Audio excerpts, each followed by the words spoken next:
সব্য একটু দিয়ে ঘুরে দেখো সব্য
ফাইলটা হাতে নিয়ে নাও, ফাইলটা। সবাই মিলে এই লড়াইটা হবে। এই লড়াইটা আজকে খুব ঐতিহাসিক লড়াই। দেশের 18তম লোকসভা নির্বাচন একটা ভয়ঙ্কর স্বৈরাচারী শক্তিকে ক্ষমতাচ্যুত করবার জন্য আমরা লড়ছি।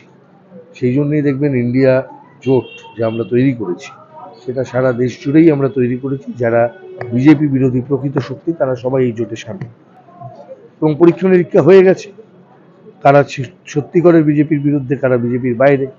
ইন্ডিয়া জোট বনাম বিজেপি, এই লড়াই হচ্ছে। মাঝখানে যারা আছে, কিছু কিছু দালালের দল ঢুকে আছে। পশ্চিমবঙ্গের ক্ষেত্রে এইরকম আমাদের আছে একটা, সেটাকেও আমরা ওভারকাম করব। দেখা যাচ্ছে যে কি কংগ্রেস কর্মীরা প্রচারে নামলো, তার আগে আপনার সঙ্গে এটা খুব ভুল কথা, কি যোগাযোগ হচ্ছে না? খুব ভুল কথা, এটা অত্যন্ত ভুল কথা। কংগ্রেস কর্মীরা, আমরা যবে থেকে এই লড়াই শুরু করেছি সেদিন থেকে কংগ্রেস কর্মীরা আমাদের সঙ্গে রয়েছে, এবং প্রতিটা ওয়ার্ডের প্রত্যেকটি পঞ্চায়েতের যারা যারা নেতৃত্ব তারা আমাদের সঙ্গে থাকছেন এবং থাকবেন। কংগ্রেস কর্মীরা তো থাকবেনই। এই আসন তো আমরা বারবার যেটা বলেছি, এখানে ঘরানা কাদের? এখানকার ঘরানা, এখানকার এমপি ছিলেন সমর মুখার্জি, সুশান্ত চক্রবর্তী, স্বদেশ চক্রবর্তী, তেমনি এখানকার ঘরানাতেই এমপি ছিলেন প্রিয়রঞ্জন দাস মুন্সি, যারা লোকসভাকে আলোকিত করেছিলেন বিতর্কে, প্রশ্নে তাদের সাথে মতের ফারাক থেকেছে, কিন্তু লোকসভায় তারা কন্ট্রিবিউট করেছেন। যারা লোকসভায় গিয়ে কোনো বিতর্ক করেননি, লোকসভার প্রতিনিধি হিসেবে তারা এখানকার কনস্টিটুয়েন্সির কথা তুলে ধরেননি, ধরতে ব্যর্থ হয়েছেন। যখন গুরুত্বপূর্ণ বিল, নাগরিকত্ব সংশোধন বিল নিয়ে যখন আলোচনা হয়েছে, সেখানে কোনো কন্ট্রিবিউশন নেই, একটা কথা বলেননি। কেন? তাদেরকে কেন? ফলে কংগ্রেস আমাদের সঙ্গে প্রথম থেকে থেকেছেন, কংগ্রেস আছেন, এবং প্রতিটা জায়গাতেই কংগ্রেসের নেতৃত্ব এবং বামফ্রন্টের নেতৃত্ব একসাথেই।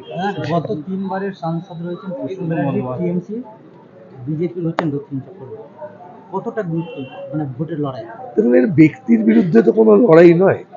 3 বারের সাংসদ হন আর বিজেপির প্রার্থী হন, তারা দলের প্রার্থী। আর দলের প্রার্থীদের বিরুদ্ধে লড়াই দলের বিরুদ্ধে লড়াই। ফলে গুরুত্ব এই লড়াইয়ে প্রত্যেকটা ক্ষেত্রেই রাজনৈতিকভাবে আমরা লড়বো। যে কথা আমরা বলছি, এই লড়াইটা বিজেপিকে পরাস্ত করার, আর পশ্চিমবঙ্গে বিজেপিকে পরাস্ত করার সঙ্গে সঙ্গে তৃণমূলকে পরাস্ত করার। সমস্ত এই বিরোধী ভোটকে এক জায়গায় আনতে হবে, সাম্প্রদায়িকতাকে রুখতে হবে, সংবিধান বাঁচাতে হবে। আরেকটা কথা, প্রসূন বন্দ্যোপাধ্যায় 3 বারের এমপি ল্যাডের কাজ কি হয়েছে সেটা এখনো পর্যন্ত হাওড়াবাসী জানেন না। আপনি কি নিজের দলের তরফ থেকে আপনার তরফ থেকে সেট করতে পারছেন? আমার একটা ভিশন আছে, লক্ষ্য আছে। যা হয়নি সেটা তো হয়ে গেছে, পাস্ট ইজ পাস্ট। হাওড়াবাসী আর এই পুরনো থাকতে চাইছেন না। যা হয়ে গেছে পেরিয়ে গেছে, এখন ভবিষ্যতের জন্য ভাবতে হবে।